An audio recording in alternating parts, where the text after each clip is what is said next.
Elandon Roberts is on a 2-year contract. Cole Holcomb is on a 2-year contract. Oh my goodness, bring them back and hope for the best with Holcomb. Good morning to you. Good Friday morning. I'm Dejan Kovacevic of DK Pittsburgh Sports. This is Daily Shot of Steelers. It comes your way bright and early every weekday. If you're into hockey and or baseball, I also offer daily shots of Penguins and Pirates that I hope you'll check out as well.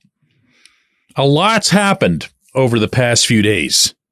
New offensive coordinator, in particular, Arthur Smith, rightly gaining all of the headlines. Understandably and legitimately a very hot topic in a city where we take our offensive coordinators way too seriously. Quarterbacks. Can't talk enough about quarterbacks. Will it be Mason Rudolph, as it should be? Will it be Kenny Pickett? Great fare. Excellent off-season fodder. I am all about the inside linebackers for 2024. You will hear this from me repeatedly. It'll be a copy-paste subject for me because I have had it with this position being in the state it's been in ever since that one night in Cincinnati when Ryan Shazier got hurt. At some point, the storyline's got to come to a close, and it can't be forced. They tried forcing it. Let's move up and get Devin Bush at number 10 overall. Ooh, awesome. Hey, guess what? He's really small. Nobody told us he was small. Oh, also, not only can't he tackle, he doesn't want to tackle. That's a heck of a thing. Classic case of anointment by the Steelers management. Let's just hope that he's this thing, or let's hope that he's just as good as Devin White, which they also probably fooled themselves into leading into that draft. Let's grab him and let's turn him into that player that we hope that he can be. None of it worked. Vince Williams, old school inside linebacker, did everything in his very big heart to fill that hole. But as Vinny has acknowledged himself since retirement, no position in the league changed quite the way his did over the course of his career. So what did Omar Khan specifically do about this? He said, I'm going to get an inside linebacker. Oh, and you know what else? I'm going to get another inside linebacker. And then, just for kicks, I'm going to get a third one. And so all three of them become a tight unit, become a group of, I mean, it's my show, so I can say this, right? Like, they became badasses. They were the guys that you were watching for in the fields in Latrobe to do that Vinny kind of stuff where you go and you just blindside somebody for no reason, just to show them who's boss. That was Elandon. That was Quan. That was Cole. That was how they rolled together as a group.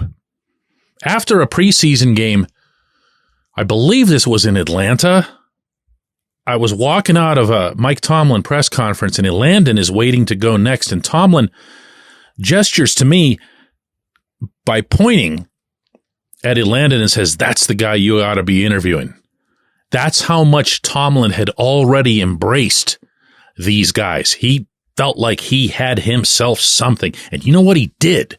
And then Cole goes down, then Quan goes down, and then Elandon, who was supposed to be a 1 down or 2 down linebacker, was thrust not only into playing all 3 downs, but playing through injuries that he probably wouldn't have had to play through later in the season. He really had to carry his position as much or more than any player on either side of the football for this team. He was outstanding. I'd love to see him back. I'd love to see Cole be healthy enough to come back. And you know what? I'm still not done. It's funny how anytime anybody brings up the draft, it's always, well, let's get a center because we're all mad at Mason Cole. Let's get a defensive lineman because it's the next phase or the next wave at that position with Cam Hayward getting older, Larry Ogunjobi being up there, DeMarvin Leal's a bust.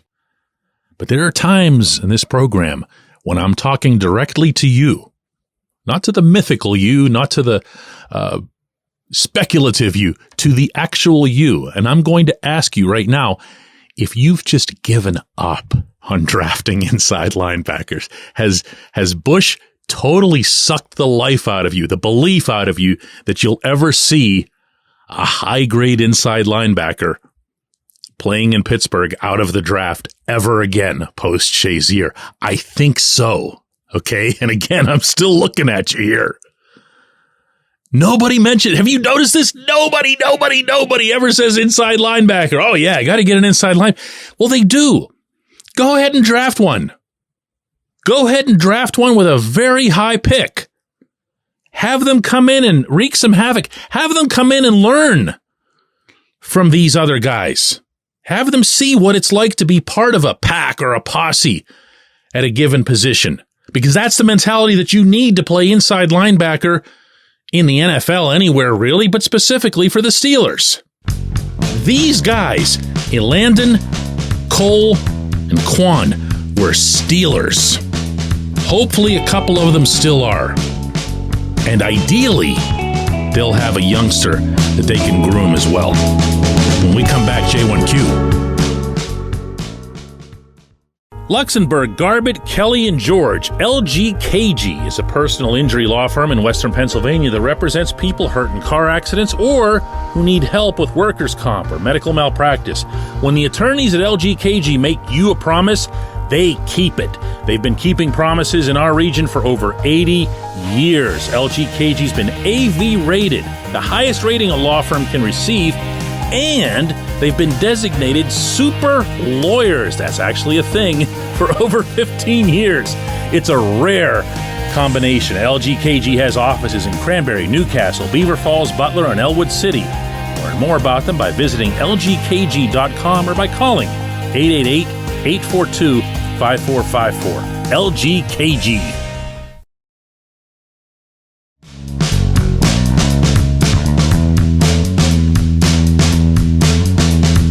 Today's J1Q comes from Tony, who says, DK, according to your own reporting, Matt Canada's offense was horrible, with details as demonstrated by sloppy routes, lazy execution, etc.